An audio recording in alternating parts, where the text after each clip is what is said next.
BA भाग प्रथम की समस्त छात्राओं का स्वागत है। Good morning. हम लोग राजनीति विज्ञान के अंतर्गत द्वितीय प्रश्न पत्र भारतीय राजनीतिक विचारक के अंतर्गत शुक्र के बारे में पढ़ रहे थे। आज हम शुक्र के कार्यपालिका के बारे में पढ़ेंगे, शासन कार्यपालिका के बारे में पढ़ेंगे।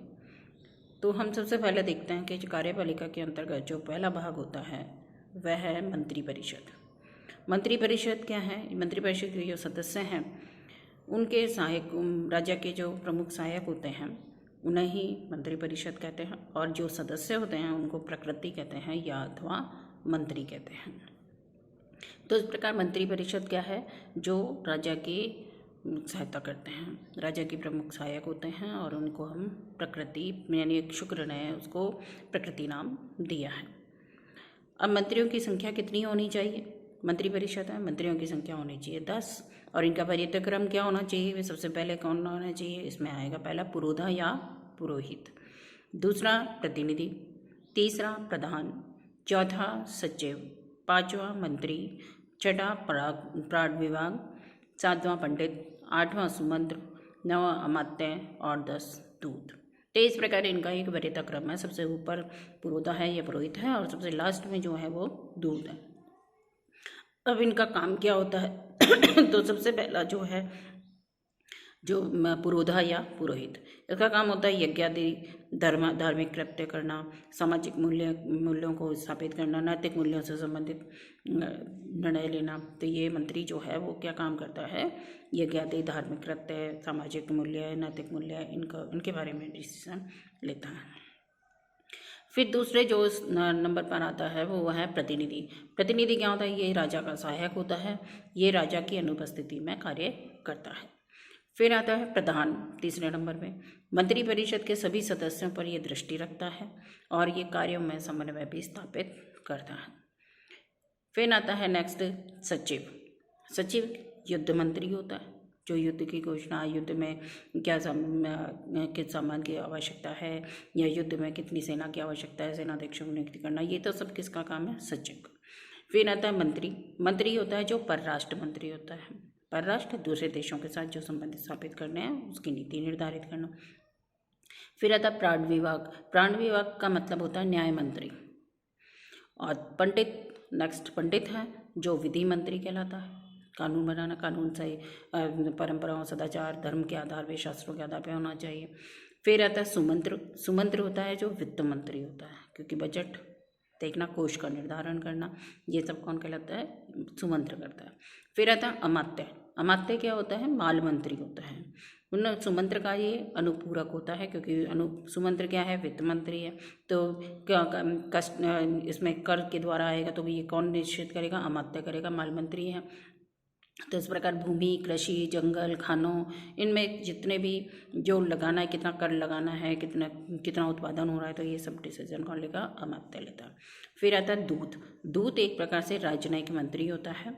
ये राजा और अन्य राजा के मध्य संवाद स्थापित करता है। जैसे आजकल हम कहते हैं राजदूत। राजदूत नियुक्त करते हैं, एक देश दूसरे देश के लिए रखता है, दूसरे देश एक देश के देश में स्थापित करता है, जो कि दोनों देशों के मध्य जो है वो उनकी प्रतिनिधित्व करता है। ये तो हमने देखा जो मंत्रिपरिषद है उसमें कितने सदस्य होने चाहिए, कितने सदस्य हैं और उनके क्या क्या कार्य हैं। फिर आता है कार्यप्रणाली। ये कार्यप्रणाली इसकी पद्धति कैसी होगी? तो प्रत्येक मंत्री के 2 सहायक मंत्री होंगे, जिनको हम दर्शक कहते हैं। शुक्र ने इनको दर्शक कहा है। प्रत्येक मंत्री के 2 सहायक, और प्रस्ताव तैयार कर राज्य के समक्ष प्रस्तुत करते हैं। ये मंत्रियों की योग्यता क्या होनी चाहिए?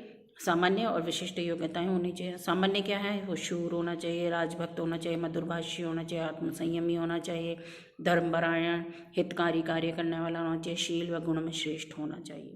ये तो है सामान्य। विशिष्ट यानी वो किसी एक क्षेत्र में या किसी एक विषय में योग्य होना चाहिए, तभी उन्हें मंत्री पद दिया जाता है। फिर आता है, ये तो हमने देखा है इसके मंत्रियों की योग्यता। अब देखते हैं मंत्रिपरिषद की विशेषताएं क्या हैं। तो सबसे पहला है इनकी संख्या कितनी है? 10, पहली विशेषता। दूसरे है समानपदी नहीं है, वरीयता क्रम है, यानी हमने देखा वरीयता क्रम के आधार पर पुरोधा या पुरोहित सबसे ऊपर है, सबसे लास्ट में दूत है, तो ये वरीयता क्रम के आधार पर है। तीसरा वेतनों में अंतर, क्योंकि इनकी वरीयता क्रम है तो वरीयता क्रम के आधार पर इनका वेतन में भी अंतर पाया जाता है। चौथी विशेषता है विभागीय पद्धति, यानी सब अपने अपने विभाग के प्रधान ये अध्यक्ष होते हैं। पांचवा इसकी जो विशेषता है वो है कार्य प्रणाली लिखित होती है पूरी।